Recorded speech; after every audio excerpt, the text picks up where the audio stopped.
സർവാത്മാക്കൾക്കെല്ലാം വിനീതമായ നമസ്കാരം. നമുക്ക് രക്ഷയ്ക്കായി ഈ ലോകത്തിലെ പലരും ഉണ്ടാകും എന്ന് നാം എല്ലാവരും കണക്ക് കൂട്ടും. എനിക്ക് ഇന്ന വസ്തുക്കളുണ്ട്, എനിക്ക് സമ്പത്തുണ്ട്, എനിക്ക് ബന്ധുമിത്രാദികളുണ്ട്, എനിക്ക് ഭൂമിയുണ്ട് എന്നിങ്ങനെ അനേകം ഈ ലോകത്തിൽ നേടിയ വസ്തുക്കളൊക്കെ തന്നെ നമുക്ക് സഹായകമാകും എന്ന് അഭിമാനിക്കുന്ന പലരുമുണ്ട്. പക്ഷേ അവയൊന്നും നമുക്ക് ഈ ലോകത്തിലെ ഒരു മണ്ടരി പോലും നമുക്ക് ഉതകുകയില്ല എന്ന് മനസ്സിലാകുന്ന ഒരു സമയം നമ്മുടെ ജീവിതത്തിലുണ്ടാകും. ഈ ലോകത്തെ ജീവിതം എന്നും നമുക്ക് ശാശ്വതമല്ലല്ലോ. ഒരു നാളിവയൊക്കെ വിട്ടു നാം പിരിയേണ്ട വരുന്ന വാസ്തവം. ഒരു നാൾ ഇതൊക്കെ വിട്ട് നമ്മൾ പിരിഞ്ഞു പോകേണ്ടതാണെന്ന വാസ്തവം നമ്മൾ ഒരിക്കലും മറക്കാൻ പാടില്ല. കാരണം ഈ ലോകത്തിലെ വസ്തുക്കളൊന്നും നമുക്ക് ശാശ്വതമല്ല എന്ന ബോധം എപ്പോഴും നമുക്കുണ്ടാവണം എന്നാണ്. അതിനാൽ നാം മനസ്സിലാക്കണം, ധനമോ വിദ്യയോ ദേഹ ബലമോ ബന്ധുവർഗമോ ഭരിപ്പോനോ രക്ഷ ചെയ്യ ഭഗവത് കൃപയെന്നിയേ. നമുക്ക് രക്ഷയായിട്ട് ഇവിടെ നേടുന്ന ഒന്നും സാധ്യമല്ല, ഒന്നും ഇല്ല എന്നതാണ് വാസ്തവം. ധനമോ വിദ്യയോ, കുറേ വിദ്യാഭ്യാസം നേടി വലിയ നീണ്ട ഡിഗ്രികൾ എടുത്തു, അതുപോലെ ധനമോ വിദ്യയോ ദേഹബലമോ, നല്ല യൗവനമുള്ളപ്പോൾ യൗവനത്തിൻ്റെ തിളപ്പിൽ എന്തും തോന്നും, ശരീരത്തിന് നല്ല ആരോഗ്യമുണ്ട്. പക്ഷേ ഈ ആരോഗ്യമോ ബന്ധുവർഗമോ ഇതൊന്നും എന്നും നിലനിൽക്കില്ല. ശരീരത്തിൻ്റെ ആരോഗ്യം ക്ഷയിക്കാൻ ഒരൊറ്റ ഞരമ്പ് ദുർബലമായാൽ മതി. ഒരു ഞരമ്പിൻ്റെ ദൗർബല്യം വന്നാൽ നമ്മുടെ ഇന്നത്തെ ഈ ചുറുചുറുക്കും ആരോഗ്യവും ശക്തിയും ഓജസ്സും എല്ലാം നഷ്ടപ്പെടും. നമ്മുടെ കണ്ണുകൊണ്ട് കാണാൻ കഴിയാത്ത അനേക ഞരമ്പുകളെ കൊണ്ടാണ് ഈ ശരീരത്തിലൂടെ രക്തം ഓടിക്കൊണ്ടിരിക്കുന്നത്. അതിൽ മുടിനാരഴയ്ക്ക് വലുപ്പത്തിലുള്ള ഞരമ്പുകളാണ് പലതും നമ്മളെ ഈ മസ്തിഷ്കത്തിൽ പ്രവർത്തിക്കുന്ന, കണ്ണിനും കാതിനും ഒക്കെ പ്രവർത്തിപ്പിക്കുന്ന, കാണാനും കേൾക്കാനും ഒക്കെ കഴിയുന്ന ആ ഞരമ്പുകളുടെ മസ്തിഷ്കത്തിലെ തലച്ചോറിലെ ആ വളരെ ലോലമായ ഞരമ്പുകളിൽ ഒരെണ്ണം പൊട്ടിപ്പോയാൽ മതി. അതിലൂടെ രക്തം ചീറ്റി മറ്റു ഭാഗങ്ങളിലേക്ക് പോയി കഴിഞ്ഞാൽ ആ രക്തം ചെല്ലുന്ന സ്ഥലങ്ങളിലുള്ള സെല്ലുകളും ഞരമ്പുകളും പ്രവർത്തനക്ഷമം അല്ലാതെയാകും. നമ്മുടെ ശരീരത്തിൻ്റെ ആരോഗ്യം തകരാറിലാകാൻ ഒരു ചെറിയ ഞരമ്പ് പൊട്ടിപ്പോയാൽ മതി. നമ്മളിപ്പോഴിങ്ങനെ നടക്കുന്നതൊക്കെ ആ സർവേശ്വരൻ്റെ കാരുണ്യം ഒന്നുകൊണ്ട് മാത്രമാണ് എന്ന് ബോധിക്കാനേ നിവൃത്തിയുള്ളൂ. ധനമോ വിദ്യയോ ദേഹബലമോ ബന്ധുവർഗമോ, ബന്ധുക്കളുണ്ട്, നമുക്ക് മക്കളുണ്ട്, ഭാര്യയുണ്ട്, ഭർത്താവുണ്ട്, അതുപോലെ നല്ല പേരുകേട്ട ആളുകളുണ്ട്, എന്നെ കാണാൻ വിമാനത്തിലാണ് ആളുകൾ വരുന്നത് ഒക്കെ നമുക്ക് മുമ്പ് പറയാം. എന്നല്ലാതെ ഈ പറയപ്പെട്ടവരാരും നമ്മെ രക്ഷിക്കില്ല. ഭരിപ്പോനോ രക്ഷ ചെയ്യാം. നമ്മുടെ മഹാരാജാവിൻ്റെ കുട്ടിയായി അല്ലെങ്കിൽ ഭരിക്കാൻ കഴിയുന്ന ഒരാളുടെ ഉറ്റ ബന്ധുവായി മാറി അയാൾ വിചാരിച്ചാലും, ഭരിക്കുന്ന ഒരു ഭരണാധികാരി വിചാരിച്ചാലും നമ്മെ രക്ഷിക്കാൻ സാധിക്കുകയില്ലെന്ന പരമാർത്ഥം നാം എപ്പോഴും ഓർമ്മ വേണം. ഭഗവത് കൃപയെന്നിയേ. ഈശ്വരൻ്റെ കാരുണ്യം ഒന്ന് മാത്രമാണ് നമുക്ക് ഇഹത്തിലും പരത്തിലും. ഈ ദേഹവാസം അല്പകാലം മാത്രമേ ഉള്ളൂ. ഈ ഭൂമിയിലെ വാസം ക്ഷണികമാണ്. എന്നാൽ സൂക്ഷ്മമണ്ഡലത്തിലെ വാസം അനവധി കാലം നിലനിൽക്കും. നമുക്ക് 3 ശരീരമുണ്ട്. ഒന്നാമത്തേത് ഈ കാണുന്ന പഞ്ചഭൂത നിർമ്മിതമായ സ്ഥൂല ശരീരം. പിന്നത്തേത് ഈ സ്ഥൂല ശരീരത്തെ നിലനിർത്തുന്ന സൂക്ഷ്മ ശരീരം. ഇനി എന്താണ് ഈ സൂക്ഷ്മ ശരീരം? നമ്മുടെ പ്രാണൻ, മനസ്സ്, ബുദ്ധി. ഇവ മൂന്നിൻ്റെയും സംഘാതമാണ് വാസ്തവത്തിൽ നമ്മുടെ ഈ സൂക്ഷ്മ ശരീരം എന്ന് പറയപ്പെടുന്നത്. മനസ്സ് ശരീരത്തിൻ്റെ അടിമുതൽ മുടിവരെ മനസ്സ് വ്യാപിച്ചിരിക്കുന്നു. മനസ്സുള്ളത് കൊണ്ടാണ് നമുക്ക് വേദനയെ അറിയുന്നത്. പിന്നെ ആ മനസ്സിനെ നിയന്ത്രിക്കുന്ന ബുദ്ധി, പിന്നെ ഇതിനെ രണ്ടിനെയും നിയന്ത്രിക്കുന്ന പ്രാണശക്തി, ഇതെല്ലാമാണ് സൂക്ഷ്മ ശരീരം. ഈ സ്ഥൂല ശരീരം ഒന്നിനും പറ്റാതെയാകുമ്പോൾ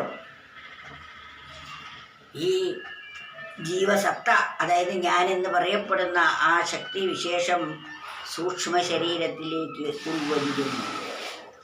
ആ സൂക്ഷ്മ ശരീരത്തോടു കൂടിയാണ് സ്ഥൂല ശരീരത്തെ ഉപേക്ഷിക്കുന്നത്. ആ സ്ഥൂല ശരീരത്തെ ഉപേക്ഷിക്കുന്നതിന് മരണം എന്ന് നാം പറയുന്നു. ഈ ജാഗ്രത അവസ്ഥയിൽ നമ്മൾ എൻ്റെ ദേഹം എന്ന് കണക്കാക്കുന്ന ദേഹം പോയി കഴിഞ്ഞാൽ പിന്നീട് നമ്മൾ സൂക്ഷ്മ ശരീരത്തെ ഞാനെന്ന് അഭിമാനിക്കും. അവിടെ താൻ നേടിവെച്ച അനേക കർമ്മങ്ങളുടെ ഫലവും ഓർമ്മകളും സങ്കല്പങ്ങളും ഇതെല്ലാം നിറഞ്ഞതാണ് നമ്മളുടെ മനസ്സ്. എന്തെല്ലാം ചിന്തകളെ കൊണ്ട് നിറഞ്ഞതാണ്. നല്ല ചിന്തകളാണെങ്കിൽ സുഖവും, ദുഷിച്ച ചിന്തകളാണെങ്കിൽ ദുഃഖവും അസ്വസ്ഥതയും ആണല്ലോ ഉണ്ടാവുക. ഇതാണ് സൂക്ഷ്മ ശരീരം. ഇവിടെ സൂക്ഷ്മ ശരീരം നല്ലതാണെങ്കിൽ, നല്ല ചിന്തകളാണെങ്കിൽ ഇത് പ്രകാശമയമായിരിക്കും. ദുഷിച്ച ചിന്തകളാണെങ്കിൽ ഇത് ഇരുണ്ടതും ഭാരം കൂടിയതുമായിരിക്കും. അതിന് ഉന്നതമായ അവസ്ഥയിലേക്ക് ഉയരാൻ സാധിക്കുകയില്ല. അതുകൊണ്ട് ജീവിച്ചിരിക്കുമ്പോൾ നല്ലത് നാം ചെയ്യണം. നല്ല ചിന്തകൾ വന്നാലേ നല്ല വാക്കുകൾ, നല്ല പ്രവൃത്തികൾ. പരോപകാരമേ പുണ്യം എന്ന് മഹാഭാരതത്തിൻ്റെ രത്നച്ചുരുക്കത്തിൽ പറയുന്നു. പരോപകാരമേ പുണ്യം, പാപമേ പരപീഡനം. മറ്റുള്ളവർക്ക് ദ്രോഹം ചെയ്യുന്നതൊക്കെ പാപവും, മറ്റുള്ളവർക്ക് ഉപകാരപ്രദമായി ചെയ്യുന്നതെല്ലാം പുണ്യവുമാണ്. പരോപകാരമേ പുണ്യം, പാപമേ പരപീഡനം. തൻ്റെ സഹജീവികളെല്ലാം സർവേശ്വരൻ്റെ പ്രതിഭാസങ്ങൾ മാത്രമാണെന്ന് ബോധിച്ച് നമ്മുടെ മനസ്സിൽ സ്നേഹം നിറഞ്ഞൊഴുകുമ്പോൾ നാം കൃതാർത്ഥരും സന്തുഷ്ടരുമാകുന്നു. നമ്മുടെ സൂക്ഷ്മ ശരീരം പ്രകാശമയമായിരിക്കും. പ്രകാശത്തിൻ്റെ ഭാരമില്ല, അത് മുകളിലേക്ക് വരും. എന്നാൽ ദുഷിച്ച ചിന്തകളാണെങ്കിൽ ദേഷ്യവും പക, അസൂയ, പ്രതികാരം മുതലായവ നിറഞ്ഞ ഒരു മനസ്സാണെങ്കിൽ അതിനെ ഉയരാൻ സാധിക്കുകയില്ല. ആ സൂക്ഷ്മ ശരീരം ഇവിടെ അലയുന്നു. എന്നാൽ ഈ സ്ഥൂലമായ വസ്തുക്കളോടുള്ള അത്യധികമായ മമതയുണ്ട്. എന്നാൽ ഒന്നും തനിക്ക് പ്രാപിക്കാനും സാധിക്കുകയില്ല. അങ്ങനെ കിട്ടാൻ ആഗ്രഹമുണ്ട്, കിട്ടിയില്ലെങ്കിൽ ദുഃഖവുമായി. അങ്ങനെ സദാ അസ്വസ്ഥമായ, ദുഃഖിതമായിട്ടുള്ള ഒരവസ്ഥയാണ് ദുഷ്കർമ്മങ്ങൾ ചെയ്ത ഒരു സൂക്ഷ്മ ശരീരത്തോടു കൂടിയ ഒരു വ്യക്തിക്ക്. അവിടെ ആരാ സഹായിക്കാൻ? ഒരാളും സഹായിക്കാനില്ല. അതുകൊണ്ടാണ് ജീവിച്ചിരിക്കുമ്പോൾ ജീവിതത്തെ നാം നന്നാക്കണം. അതിനുവേണ്ടിയാണ് ഈ സ്ഥൂല ശരീരം, പഞ്ചഭൂത നിർമ്മിതമായ ശരീരം നമുക്ക് തന്നിരിക്കുന്നത്. ഈ ശരീരത്തിൽ ഇരുന്നു കൊണ്ട് വേണം നാം നന്നാക്കാൻ. എന്നാൽ ഈ ശരീരം ഇരിക്കൽ തന്നെ നമ്മുടെ സൂക്ഷ്മ ശരീരത്തിലുള്ള ദുഷിച്ച കർമ്മ സംസ്കാരങ്ങളെല്ലാം നല്ല ചിന്തകളെ കൊണ്ടും ഭഗവത് സ്മരണ കൊണ്ടും നിർവീര്യമാക്കി കഴിഞ്ഞാൽ പിന്നെ സൂക്ഷ്മ ശരീരമേ ഇല്ലാതെയാകും. സ്ഥൂല ശരീരം നശിക്കുന്നതിന് മുമ്പേ സൂക്ഷ്മ ശരീരം ഇല്ലാതെയാകുമ്പോഴാണ് ഈ ഞാനെന്ന് പറയപ്പെടുന്ന ശക്തിയും സർവേശ്വരനും ഒന്നാണെന്ന് ബോധിക്കുക. സൂക്ഷ്മ ശരീരമുള്ള കാലം വരെ ആ സൂക്ഷ്മ ശരീരത്തിൽ ഇരുന്ന് തനിക്ക് സ്വാതന്ത്ര്യം അനുഭവിക്കാൻ സാധിക്കുകയില്ല. ജാഗ്രത അവസ്ഥ ഇപ്പോൾ ഭൂമിയിൽ വസിക്കുമ്പോൾ ഈ ശരീരം ഞാനാണെന്ന് അഭിമാനിക്കുന്നത് പോലെ ഈ സ്ഥൂല ശരീരം നഷ്ടപ്പെടുമ്പോൾ, സ്ഥൂല ശരീരം നഷ്ടപ്പെട്ടു കഴിഞ്ഞാൽ സൂക്ഷ്മ ശരീരമാണ് ഞാനെന്ന് അഭിമാനിച്ചു കഴിയുന്നു. അപ്പോഴും അസ്വാതന്ത്ര്യമാണ്. വീണ്ടും സ്ഥൂല ശരീരം കിട്ടാനായി ആഗ്രഹിക്കുന്നു. തൻ്റെ കർമ്മ സംസ്കാരങ്ങൾ അവശേഷിക്കുമ്പോൾ വീണ്ടും പുനരവിജനനം, പുനരവിമരണം, പുനരവിജനനീജടരേ ശയനം. അങ്ങനെ നാം ഇവിടെ ജീവിച്ചിരിക്കുമ്പോൾ തന്നെ ആ പരമമായ സത്യാവസ്ഥ ബോധിച്ചില്ലെങ്കിൽ വീണ്ടും ഇവിടെ വരേണ്ടി വരും. അതിനാണ് ജന്മം എന്ന് പറയുന്നത്. ഇത് തീരുന്ന സമയത്തിൽ സ്ഥൂല ശരീരം ഒന്നിനും പറ്റാതെയാകുമ്പോൾ ഇത് ഉപേക്ഷിക്കുന്നതിനെ മരണം എന്നും പറയുന്നു. അപ്പോഴൊക്കെ മരിക്കാത്തതും ജനിക്കാത്തതുമായ ഞാൻ ഇതിൽ അവശേഷിക്കുന്നു. ഞാനിവിടെ ബന്ധനസ്ഥനായി കഴിയുന്നു. ഇപ്പോൾ സ്ഥൂല ശരീരമാകുന്ന കൂട്ടിനുള്ളിൽ. ഇനി ഇത് പോയി കഴിഞ്ഞാലും നമ്മൾ സ്വതന്ത്രമായിട്ടില്ല. അപ്പോഴും ആ സൂക്ഷ്മ ശരീരമാകുന്ന കൂട്ടിൻ്റെ ഉള്ളിൽ ബന്ധനസ്ഥനാണ്. ആ കൂടിനെ നമ്മൾ, സൂക്ഷ്മ ശരീരമാകുന്ന കൂടിനെ നമ്മൾ സ്ഥൂല ശരീരം ഉള്ളപ്പോൾ തന്നെ ഇല്ലാതെയാക്കണം. അതാണ് യോഗിമാർ ചെയ്യുന്നത്.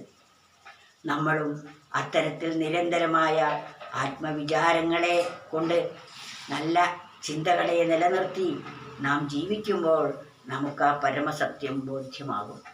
അത് ബോധിക്കാനാണ് മർത്യശരീരം കിട്ടിയിരിക്കുന്നത്. ഈ ശരീരത്തിലിരുന്ന് മാത്രമേ അത് സാധിക്കുകയുള്ളൂ. മറ്റു ശരീരങ്ങൾക്കൊന്നിനും സാധിക്കാത്ത ഉത്കൃഷ്ടമായ കർമ്മങ്ങൾ ചെയ്യാൻ പറ്റിയ ഉപകരണമാണ് നമ്മുടെ ഈ ശരീരം. ഇതിലിരുന്നു കൊണ്ട് അതിനെ അറിയാനാണ് നാം ശ്രമിക്കേണ്ടത്. ഈ അവസ്ഥ കൈവരിച്ച് തരാൻ ഈ ലോകത്തിൽ ഒന്നിനും സാധിക്കുകയില്ല. ഈശ്വര കൃപ ഒന്ന് നമുക്ക് വേണം. ആ ഈശ്വരൻ നാം ചെയ്യുന്ന കർമ്മങ്ങളെ അടിസ്ഥാനമാക്കി അനുഭവസ്ഥനായ ഗുരുക്കന്മാരെ നമ്മൾക്ക് കൂട്ടിമുട്ടിച്ച് തരും. അതിലൂടെ നമുക്ക് സുരക്ഷിതമായി രക്ഷപ്പെടാനും സാധിക്കുന്നു.